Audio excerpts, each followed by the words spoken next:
అయితే ఇంకోటి కూడా మొన్న జరిగినటువంటి ఆపరేషన్ సింధూర్ ఏదైతే ఉందో, ఆపరేషన్ సింధూర్కు సంబంధించి అక్కడ మన శ్రవణ్ అనే ఒక కుమారుడు, ఒక బాలుడు, చిన్న పిల్లగాడు, 10 ఏళ్ళు కూడా నిండినటువంటి బాలుడు మన సైనికులు చేస్తున్నటువంటి పాకిస్తాన్ యుద్ధ వ్యూహాలను తిప్పికొడుతున్నటువంటి మన సోల్జర్కి తను 2 కిలోమీటర్లు నడిచిపోయి అక్కడ వాటరు, జ్యూసులు అవన్నీ సప్లై చేసినందుకు ఆయనకు మన ఎవరు ప్రెసిడెంట్ చేతుల మీదుగా ఏం అవార్డు ఇచ్చారంటే నేషనల్ బ్రేవరీ అవార్డు అని చెప్పేసి తనకు ప్రకటించరు. ఆ వార్తనైతే మరి ఎక్కడ వేసే ప్రయత్నం అయితే చేయలేదు.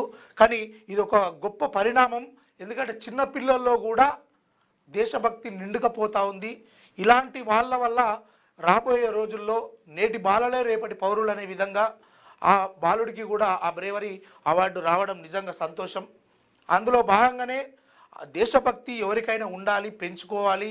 చిన్నపిల్లల నుంచే ఈ దేశభక్తి అనేది కొంతవరకు పెద్దగా అయిన తర్వాత మంచి దారులకు వేసే అవకాశం ఉంటుంది. నెక్స్ట్